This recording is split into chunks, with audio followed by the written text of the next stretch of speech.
All right. Hello, everyone. Hope you guys are having a wonderful day. I know I was pretty tired in the last video that I made. It was like towards the end of the night. I was just trying to finishing up the calibrating on the charts and getting everything to function correctly with the how they have to incorporate the data um, and the settings is very important, and the visual is very important as well. If we can't read it, then it ain't gonna make any sense.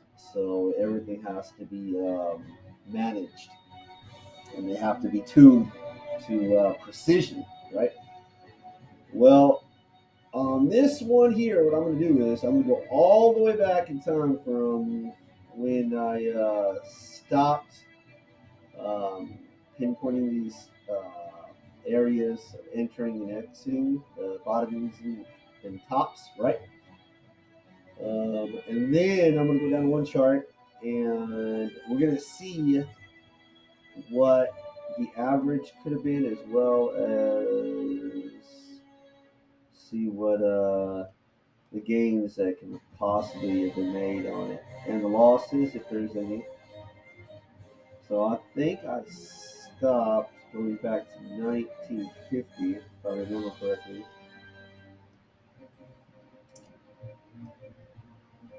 Yeah, it should be right here, right? Yeah, right there, around 1950. Okay.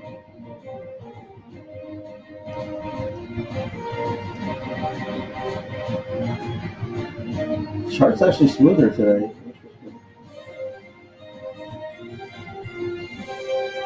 So, here. I don't think I changed the color on this one when I did it last night. No, it was speculative. It didn't meet the criteria necessary in order to actually pull the trigger. It was more of maybe. I mean, it kind of touched there. It definitely went under here. This is what we had. I can pull it back and show you. We had a divergence here, right?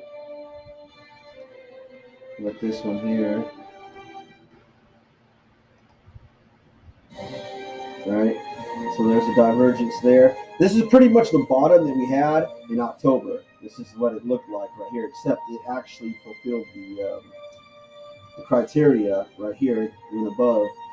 So if we could go back to the beginning here, I can show you how that looked right here at this spot. So you did fill the criteria here, right? But it failed here because it was lower. And if you remember what the other one looked like, it looked like it barely succeeded here, then it did not here. And this was this double bottoming phase with the divergence here, which was exactly back in the 1950s. That's what that looked like. So you can't rule these out. If it, there's a chance that it can, and if everything looks right, right, you got negative cash flow, you know, at least this indicator here on the black line, the red line, and the blue line, at least one of them, the most important one is going to be this one, the fastest moving one, actually fulfills that oversold level criteria, right? And then that's extremely oversold right here, vice versa here, overbought, extremely overbought. So pretty much in this zone right here is a safe averaging zone, right? Okay. So yeah, that's what I want to do. So I'm going to pull it down to one because we got the weekly on this chart here. And we're just going to focus on this one. We're going to go all the way back and see here. It's the first time I've ever done this, so I might make mistakes.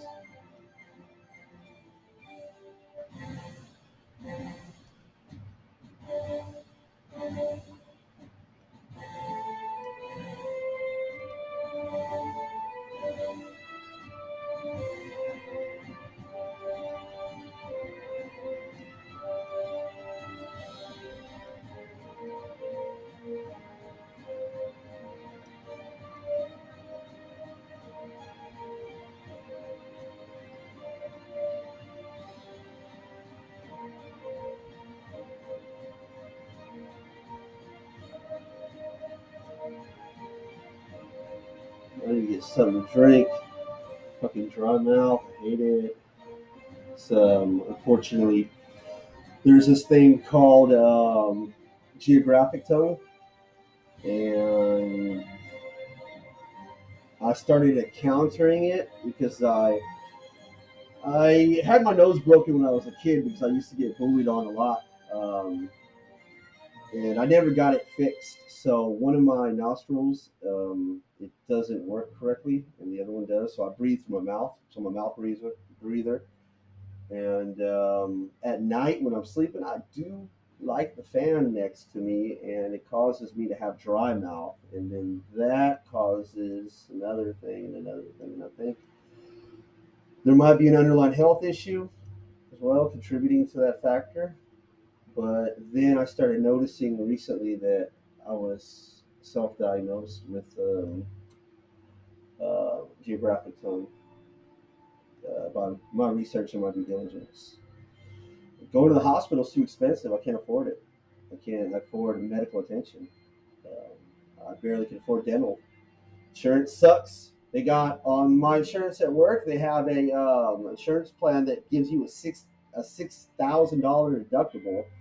So I denied it, and yeah, it sucks.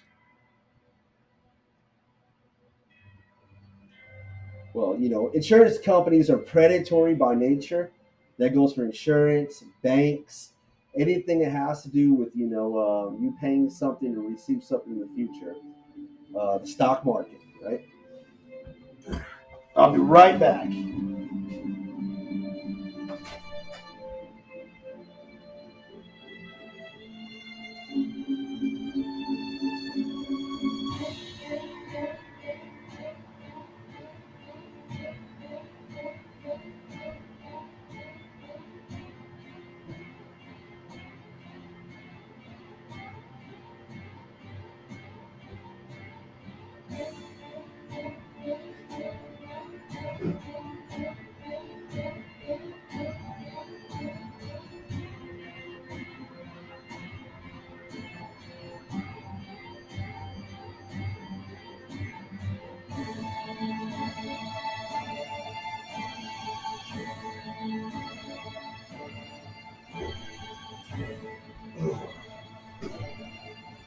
Yeah, but I haven't had a doctor in over 10 years, so I don't know what's going on anymore myself.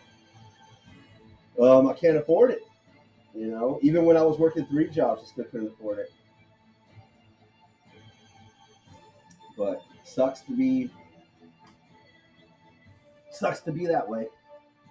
Even here in the first world country, you got these issues, right? We're supposed to be the best. From my from what I'm looking at, I don't see anything best about it. I see we have people that are higher up on the board that have the capability and the the access with the resources necessary to be be seen and stuff like that. And the lower end guys like me, no, we don't get that privilege.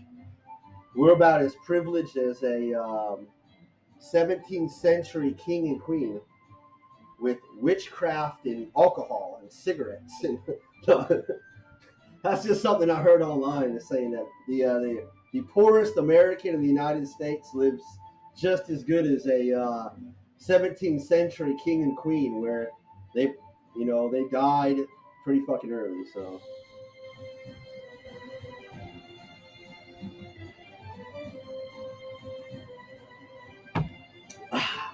but anyways, I believe I was right in this region, this time frame right here, going into the 50s on the other chart that I was using as an example about how I function with this indicator and how it works and how I collaborate with it. So if we were going to pinpoint this area right here, right, this up and then drop, everybody's scared, the world's coming to an end. Oh, we're all gonna die, right? Okay, so let the let's take the emotion out of it, and then let's just read the chart. Okay, so we got this area right here, like I described in the last video, it's a trending up move, right? Then it went down, the lines crossed. That would have been great for a short position, right? So let's do that. Here, right, vertical line, lines crossed met the criteria. Boom, great for a short position right there. I'm going to keep it that color, of course. Let me get out the brush, I believe. Yeah, the highlighter. And then mark it. Bam, right there, because that's the spot where the criteria was met. Now, during the short, you want to find where the long is going to be. So it has been met, but it looks like it's going to be met right here. So therefore, by the rules given, we will exit the short position and turn the short position into a long position. Vertical line, it exited right about. Well, I mean, technically, you say it did it here. So we'll say right there, right? And then I like these to be black. I can tell the difference, right? So the short position here to there. Let's zoom a little bit here. Pretty much right before the signal, the sell signal occurred. Okay. So it looks like the low was 1665. So if we get this here, when we go to 1665, right? We'll say 64. Okay. We go all the way over here. Oops. And this candle here was, oh crap. Okay, I'm just lining up to the low. It's going to be approximately right there. And well, the negative would be positive because I didn't flip it to go the opposite way. So ignore the negative. That would be a positive because you're going short, right?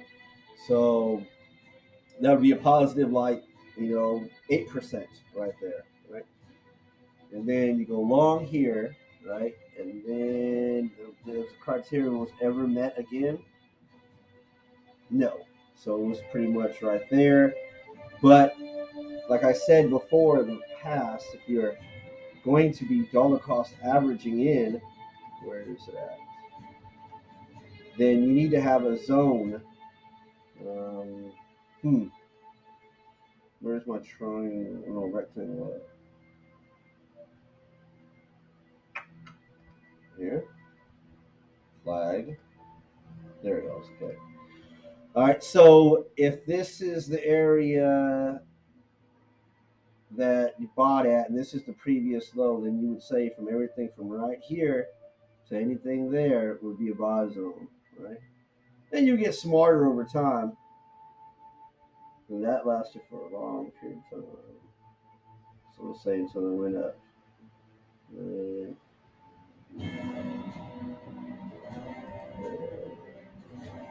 Scoop this up a little bit. That kills two. So pretty much right here, right in this zone, okay, because that's where it's swapped over. Now, in this case scenario, you could use this as a method, right? Using this indicator, right?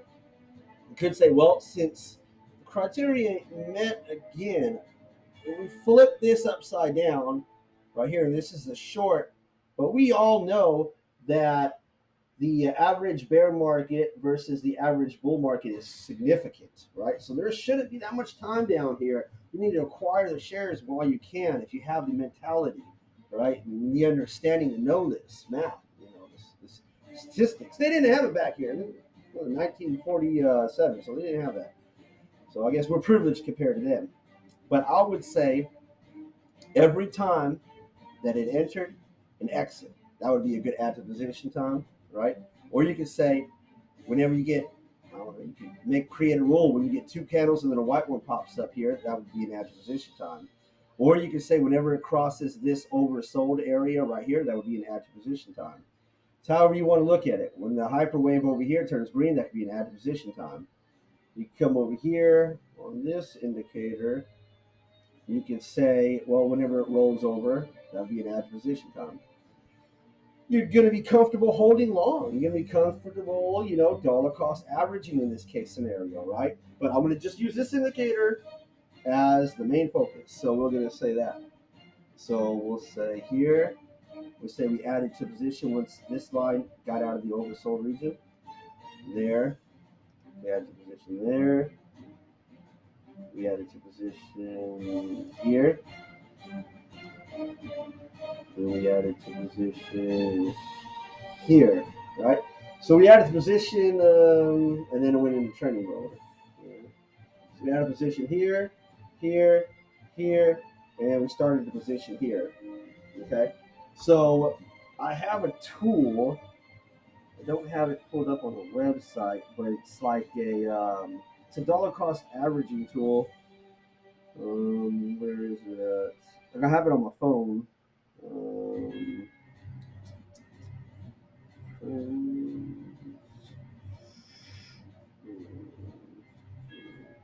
I haven't used it in a while.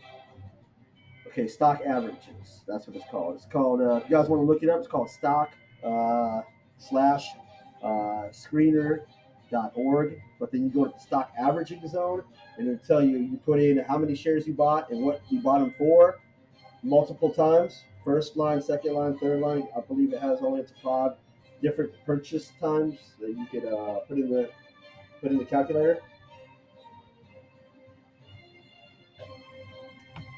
But we're gonna say we are working with. Let me see here. Maybe I could activate my paper trading platform. Right. Let's see here, and go to. That's my character's name. Okay, so this is what I had. Let's clear that out. Let's reset the account. We're going to have it at 100,000, right? Now you don't know how many times you're going to buy, you're going to sell. So you got 100,000 bucks, right? And let's say, dang it, I'm going to have to do this. I don't think I can do it like this. Here, no, this is future tense. Okay, I would have to replay it. I would have to back test it in order to do it like this, like how I'm trying to set it up. So we can't do it that way without me restarting from the beginning. So I'm going to have to stop that, and we're just going to guesstimate here.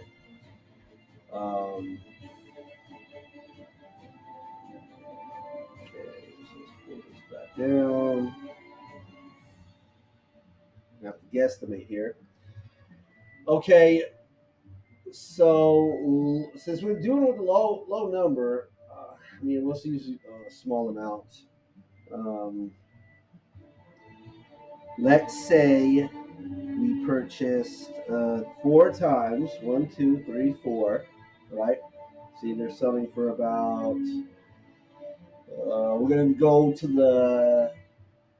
We're gonna go to the close. We're gonna say we purchased every time the candlestick closed, right? So we use closing price of these candlesticks, right? So the close on that was 14.51, right? Oh, you know what? I can just add them all together and divide them by 4, and that should be an average. Yeah, let's do that instead.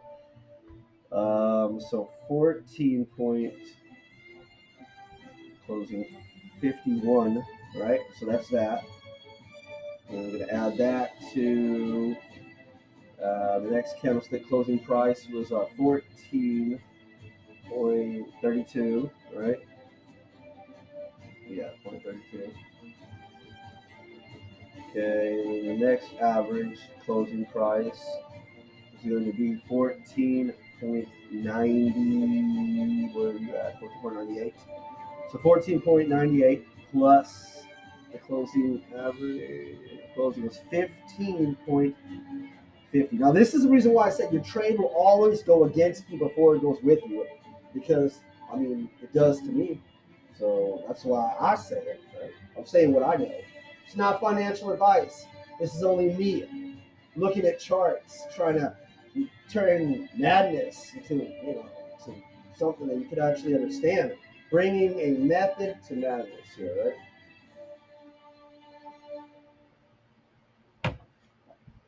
All right.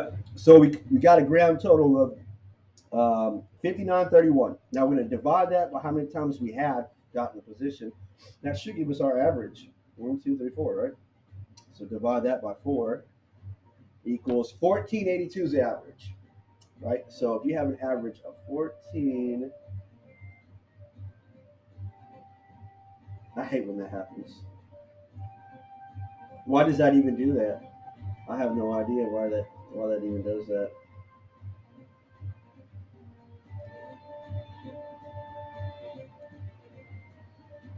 It's almost like it's updating.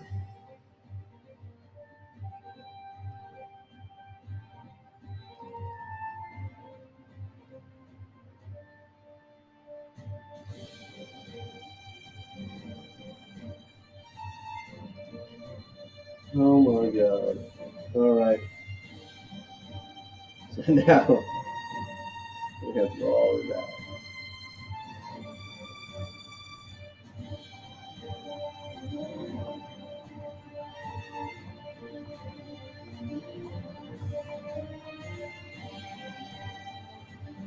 Okay, there it is right here.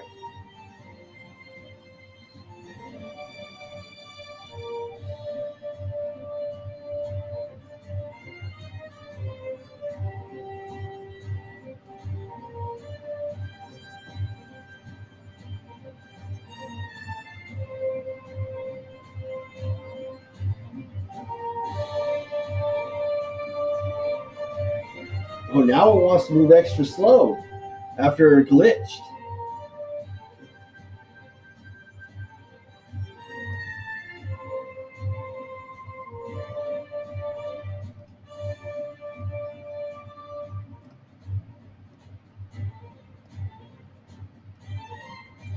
Uh oh.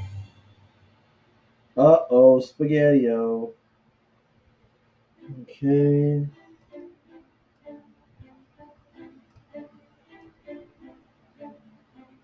So I believe I was there. That was a region I was looking at.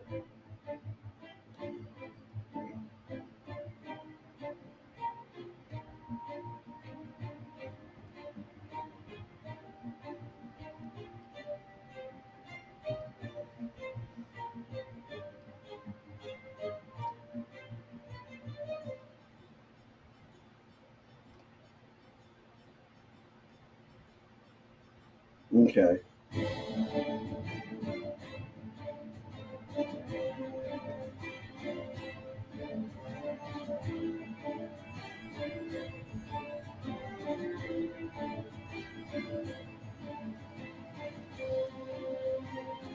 It bottomed out right here. See this one? It's it's delayed, but it gives you a strong, sense of, it doesn't lie. For some reason, it's like it's the slowest one I got, right? So therefore, it's like it's gonna be more on point, but it's the slowest one. So that's the reason why I came in late here. Right? I would love to see this tell you that over here in this area, right? But this one kind of does that. This does the job. This fills in the holes that this one has. This one and this one here. So if you could read that, you could know that it was on an uptrend right here. It's like this here. It's kind of like this here, right? These are moving averages, right? That's the 10-day, the 21-day, and the 40-day. So that's where it's getting this information from. And this is like the 200-day. So that's where that information is coming from. Um, so it's kind of like market breadth a little bit. It works like that, pretty much. And this one does it too. Um, so yeah, the average was what? Where were we at? The average was 1482. So that's where we were at. So if we get the measuring tool and go, we'll say anywhere after this line here, 1482.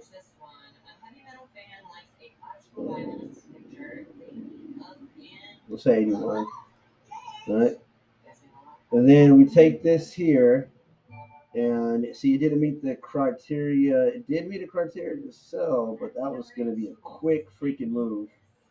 You could have ended it here, right? And then sold a part of your position, or did cover calls, or did something, for protection. That's what this is made for. It's made for protection, really. So that's the reason why it's bottom of the tops. It's not designed for day trading. Well, it is day trading tools, but it's not incorporating the tools in that direction. Right? I'm not using it for that method.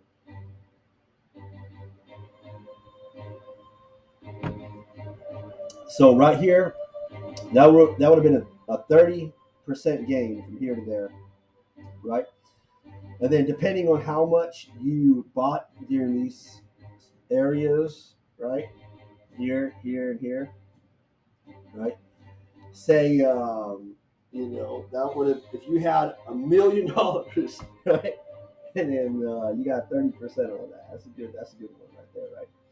But ultimately, when you have like these right here, are going to be the long term um, sell buy confidence areas. So if there isn't one printed like this one is, right? It's going to go sideways. It's going to be a lot of volatility. It's printed. Two is a good level, but threes are the best. Threes are even better than fours. They have fours. In my opinion, they're better. Twos, not really. They're better than ones, but threes are better than fours, up or down, whichever direction. So, like this I would have a high conviction with that. I probably would have done some type of protection here, right? Did cover calls or something, and then ended them once. Let's see here. What would have been a trigger? Probably the hyperwave here. Once it turned green. No, not even that.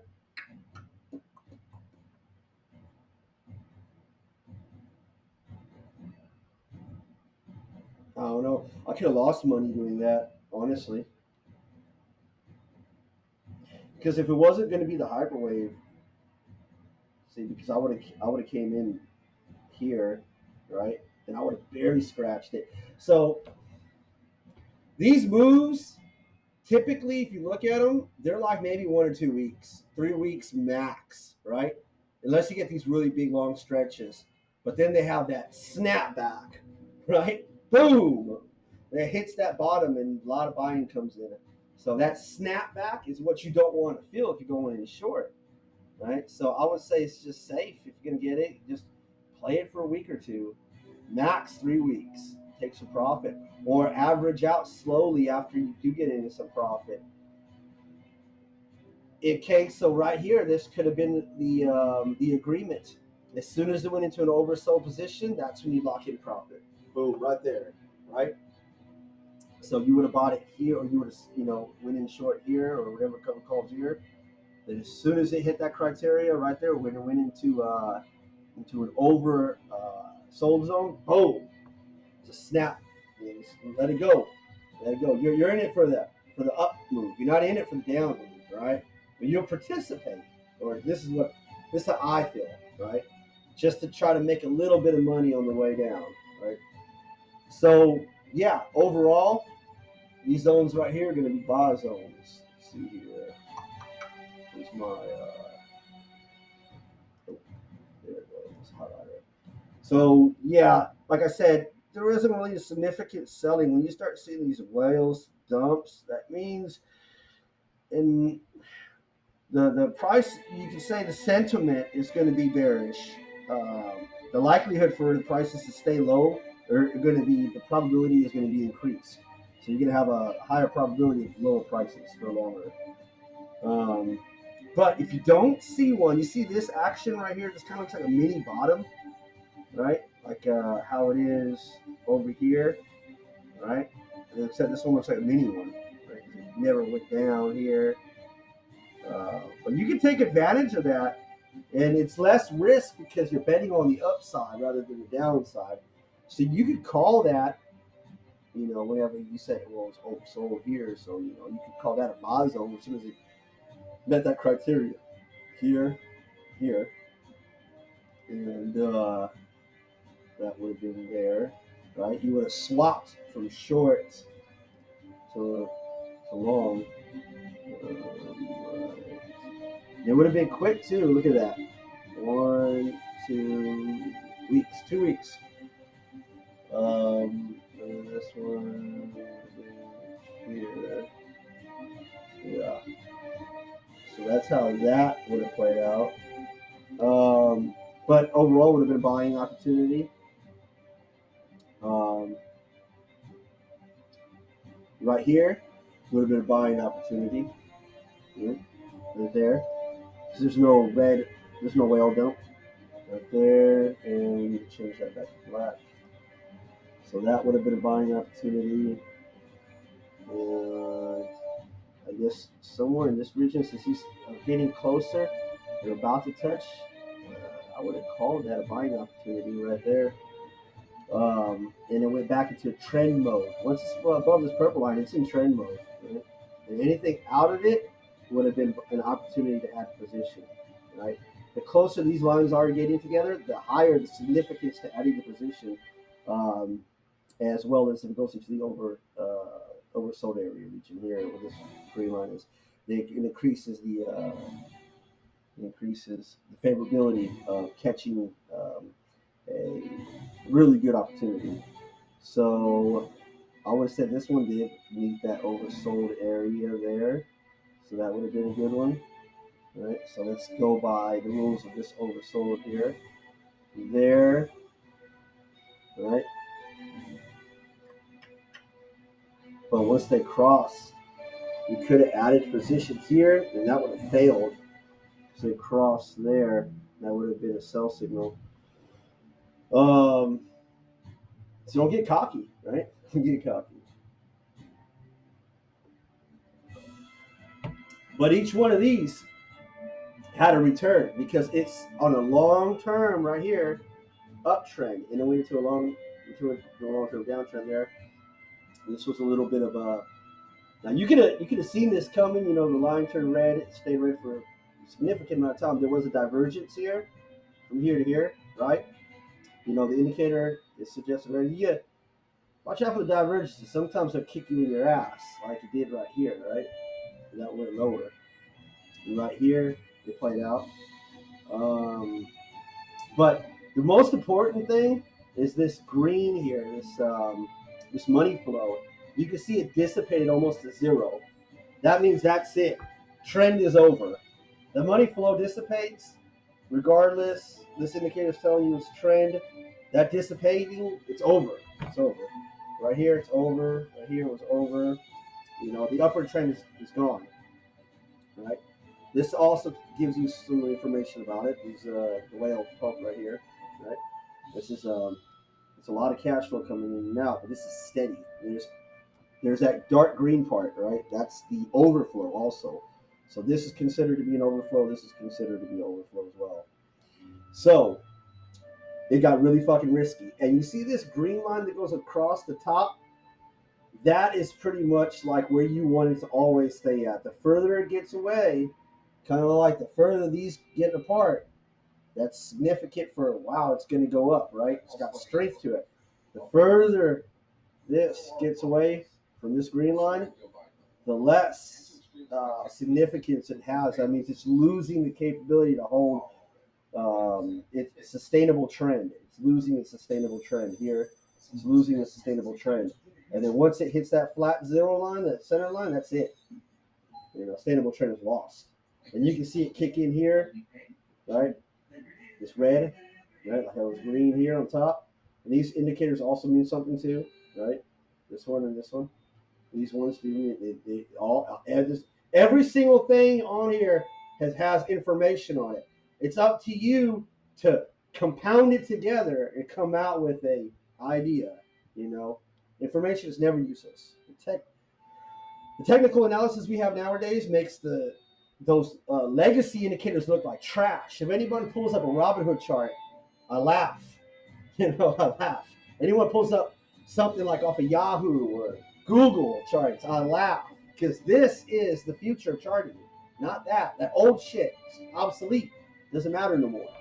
You know, I mean, even Webull is obsolete. You know, anything on Webull, all the indicators Webull has, in my opinion, are trash. The garbage indicators.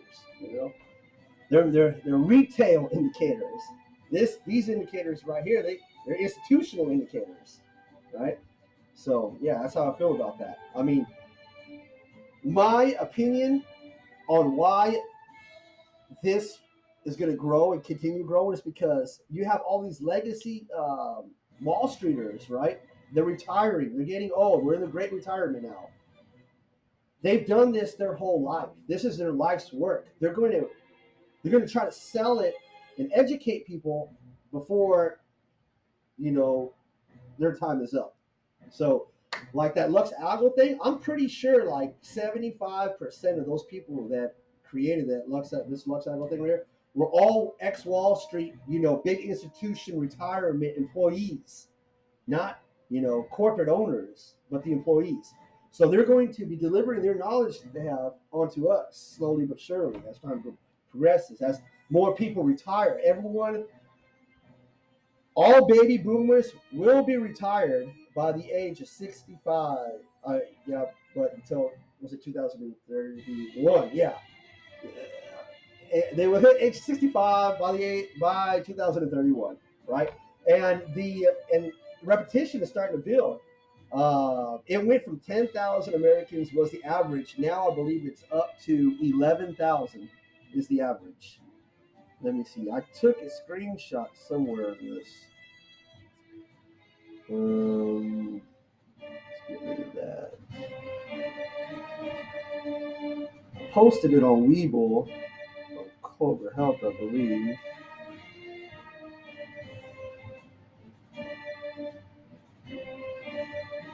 No, I didn't post it. Okay, I got it in my screenshots though. Pictures. Right there. Okay, if you were calculating retirement estimates based on people first, people first claims. Damn. Okay, yeah. Recent average has been about, okay, so this is yearly, right? Recent average has been about 5.6 million a year. People retiring, getting on Social Security. Okay, so that's the yearly average. Now, turning 65 in 2024 is big and rough. The 4.1 million.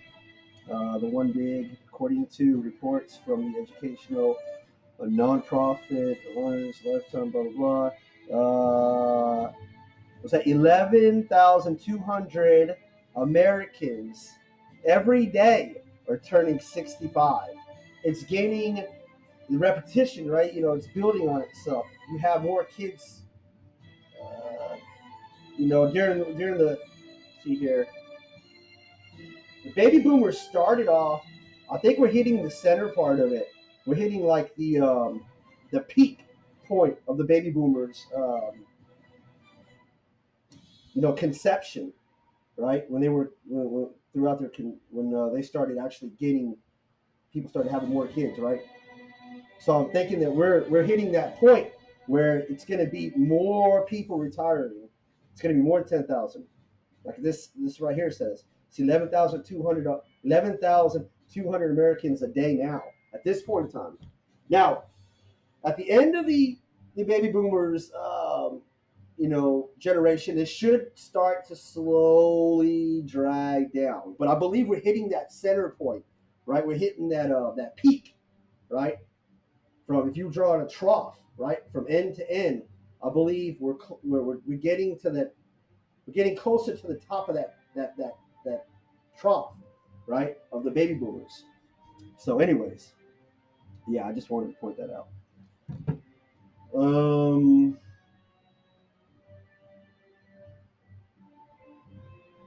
so yeah, each zone right here. Let's find out what we would have had if we bought at close, right? So right here, closing candle says 1933, right? So let's go here. Let's get our measurement. And where is it at? Well, let's do this one first, right? Yeah. So this one here was, oh, I can't see it. Okay.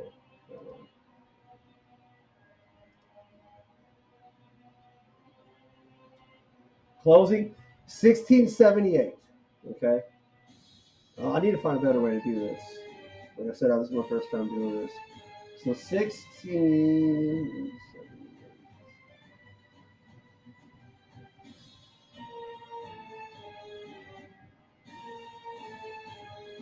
It's going to be hard to focus in on that solid number. We'll say right here. It's just a couple pennies off. Up. Now there should have been a sell zone there, but we'll just say we never did. And the top of that was where it was at. We just added to position, right? So that in itself would have been a 20. You call it 20% gain from there to there. All right. So now let's just go with it here. I'm not going to be precise about the price. So that's 20% gain. All right. I'm going to say from right here, the average area will probably be right about there. So that's going to be a 13% gain. Well, you can round up, say 14 if you want to. Okay, that's that. And then let's go from right here, somewhere right here, to somewhere over here. We'll say pretty much the center of those candlesticks. Because when you start seeing the candlesticks cluster up like this, that's a warning sign. And then if the indicators are also suggesting it's going to turn over, so like that one turned red, that's a 10% gain, right? And we're going to go here to here. That's another 10% gain, right? Then we're going to go somewhere right here.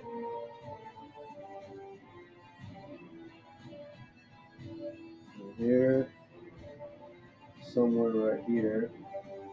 That's an 8% gain, right? But if you were to match all those up together, you would have had that, compound interest, right?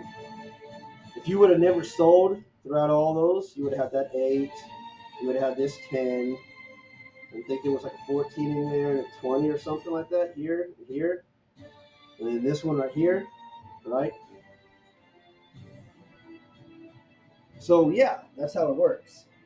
I just wanted to show you, the percentages on gains on that, and we could continue going down. We could get more picky about it. We could set up more rules, more conditions, more criteria in order for the zones to work out. For the indicators to make sense, right?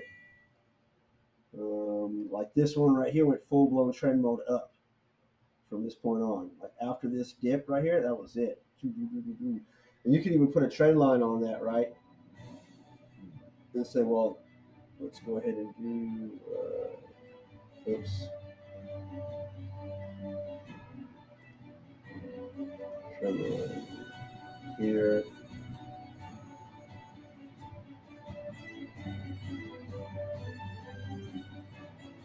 I probably would have done something.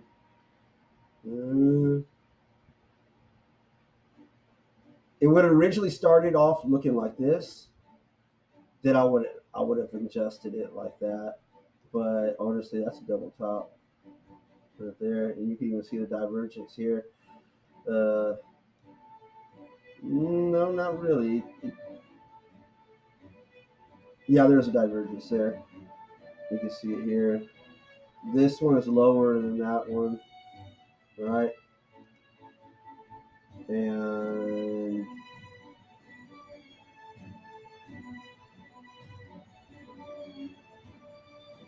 yeah, no. I had it right. I had it wrong.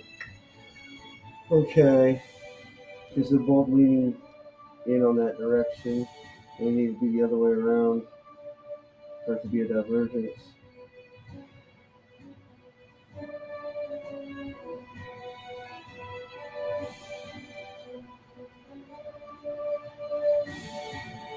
Here's another thing too. It's interesting. Um, like this move up, this move. Well, you can see the where it crosses at right here. It crossed right there and became negative, but then it bounced and had dead cat bounce, went back to negative. Then it slowly gained its trend back. But you can see right here, like hyperwave would have been a good one to do, but the money flow is also. So the hyperwave never goes really below, you know, the 50% mark right here in this indicator. Once it does, it usually means something nasty or a bottoming, a short-term bottom, right? But I guess for the most part, you could probably draw a trend line on it like this. Said, well, if it held that trend, right, downward, then eventually it's going to break. You can have that one. You can zoom in like a sniper, right, and went really into it, right. And then another area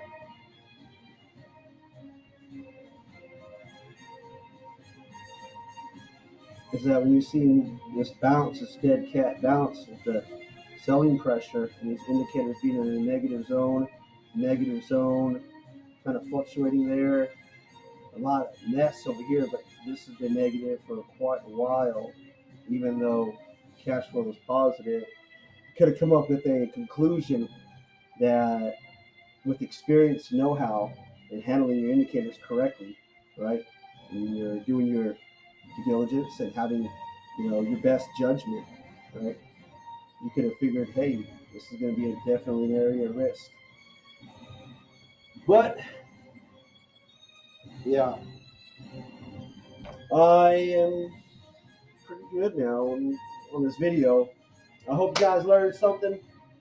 I know I enjoyed working with this chart without the lags. It's pretty cool. And yeah, this is how dollar cost averaging works, guys. And this is what you expect, right? Now, I would keep an eye on small caps if I was you, because I think the trend is about to flip to small caps that normally takes place in large caps. Um, the S&P 500, Dow Jones, and Nasdaq. Even though they will fluctuate, they're going to go up. But I just think small caps are going to outperform them in the next 10 years. So this also works. You don't have to have it on S&P 500. I could switch it to the Russell. The math is the same and the rules are the same.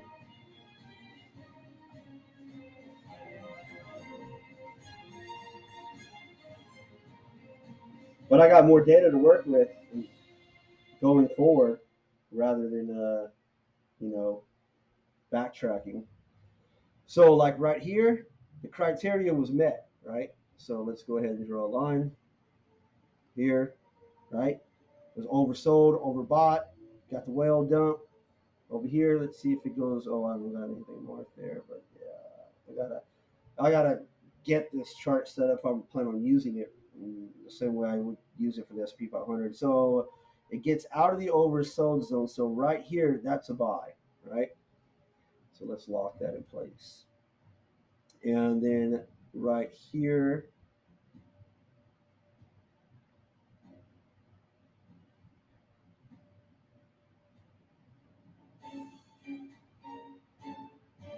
that is almost a buy. That's that risky buy that I was showing you at the very beginning of the video.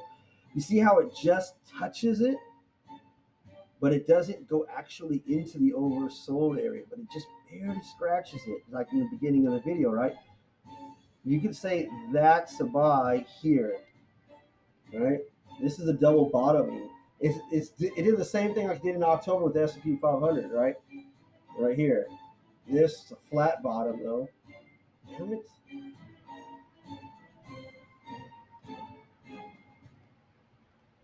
So right here, right? And then here, right? So it's a divergence right there. Doesn't show it on this, but here. And then after getting that and the price still goes lower, what do? We dollar cost average. That's what we do, right? So this zone right here is a buy zone, right? Anytime the price goes into this zone or lower, because we're holding long, that's going to be where we're going to buy it. We're going to be looking like a sniper, though, for the right timing, using our indicators. But it can be done, all right? I feel like this thing is going to do this. Let's see here.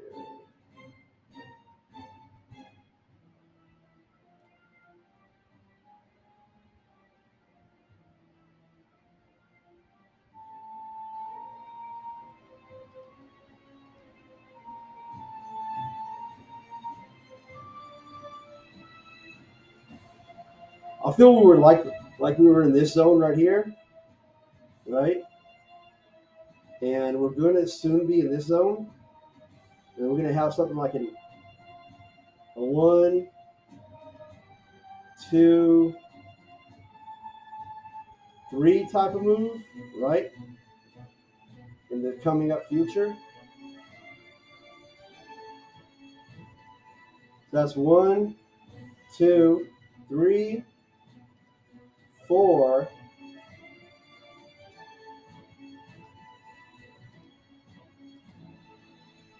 5. I feel like this is the move that I expect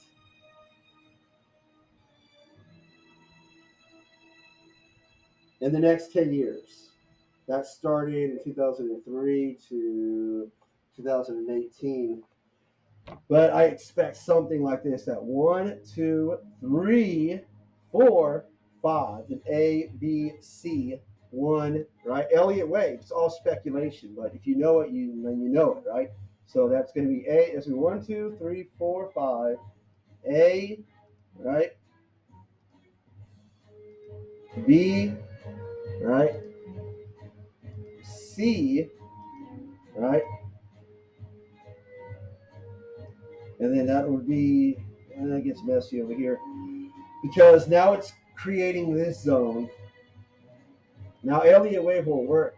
Right? It's creating this zone right here, right now. So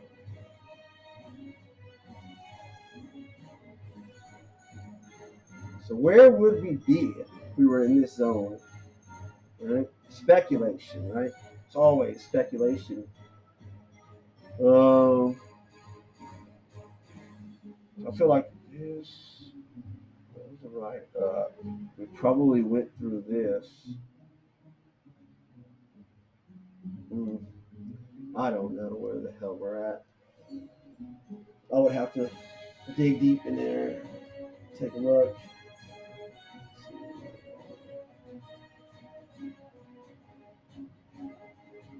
See, it's just like shuffling at the bottom area. It looks like it wants to break out.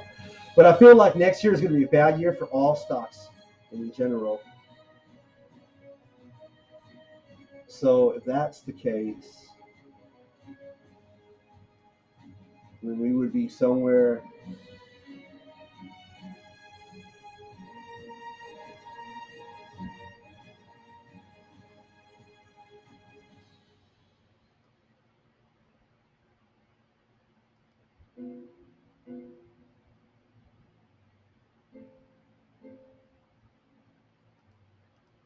Maybe that's where we're at. I don't know.